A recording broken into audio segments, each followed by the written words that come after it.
Well, good day to you. That's the type of language I speak nowadays. Well, welcome back to another video.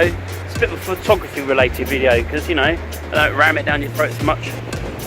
I'm out down here on the coast again, down where I was at the last place, which was Ovingdean Gap. And if you look behind me, just that way, there's a big gap there. You can walk down through that concrete structure. There's some beach huts, there's a cafe that's closed this time of year, but we're at the super low tide. The tide's coming in, and I'm going to go for a long exposure on that groin that comes out.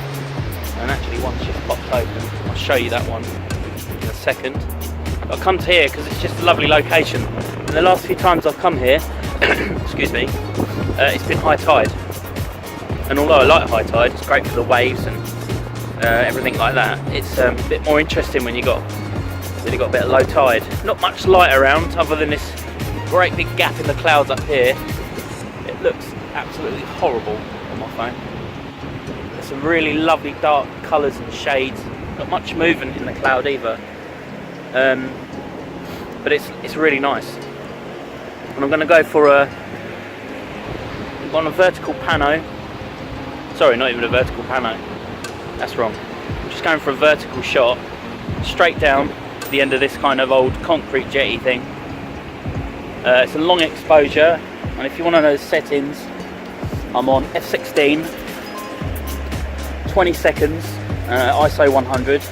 I've got a Hoya Pro NDX8 on there, and I've also got a always forget the name of these. One sec. It's a Cockin ND8 as well, and they're like the old slides that you slide down. And I've also got a polarizer on as well. It just takes on the glare of the water as it comes along. And so far, it looks absolutely beautiful.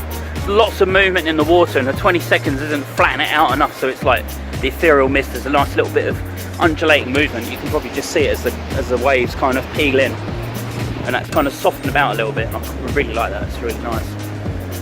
Going from the back of the screen, I'm not sure if I'll have a colour or black and white. I'll decide that later on. But so far it looks really nice. I might go for a smaller, tighter shot, so I might just venture further up there, and then I'll go from somewhere else. There's lots of little rock pools around. As the tide moves in, it's creating a bit more. And I suppose as the tide's come in now, this area here was actually empty just now, but the tide, as I've been here now, I've been here for about an hour I suppose, it's begun to fill it quite fast. High tide's at around about 5 o'clock I think it is, and low tide was at 11:30, so I guess that's the time now, I'm not sure. But yeah, looking great so far. So I'm on the other side of the beach now.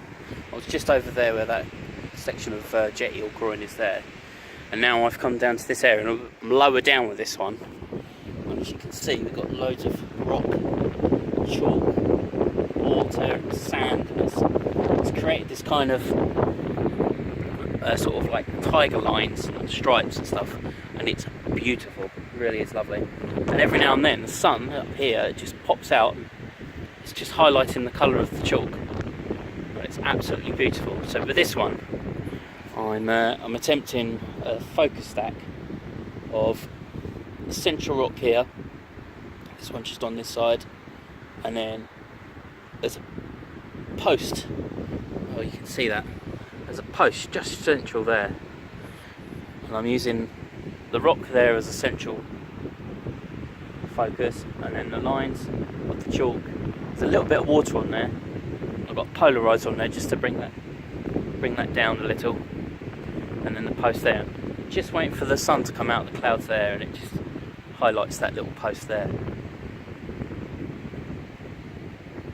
There's a slightly different composition now. I've just moved forward a bit more, and we've got these lovely kind of textured sand. We've got these lovely textured sand in front of me, and then there's a bit of a rock pool with the ripples of the water in the sand and the water. And then we've got some more sand on the chalk that's rippled as well, and then there's this little post in the water, and it's just poking out of the chalk pool, and it's absolutely beautiful. I'm going to do a bit more of a focus stack with that one as well. I'm just waiting for the light to pop through as it comes through from the sun there.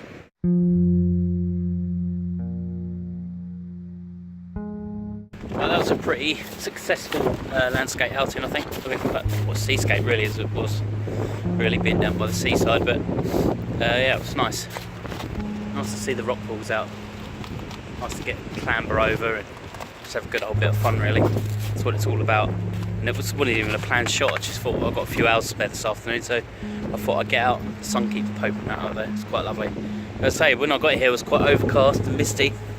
Well, out to sea it was, but since then I've got been here, the sun's come out and it's just lit everything up. It's so beautiful. It really is beautiful. Recently bought this L bracket for the camera, which is improved my sort of composition wise much better now. It's a cheap one from Amazon. It was $8.99, I think it was, and it's the Andoa, is it? I think it is. I think I'll put the link in the description.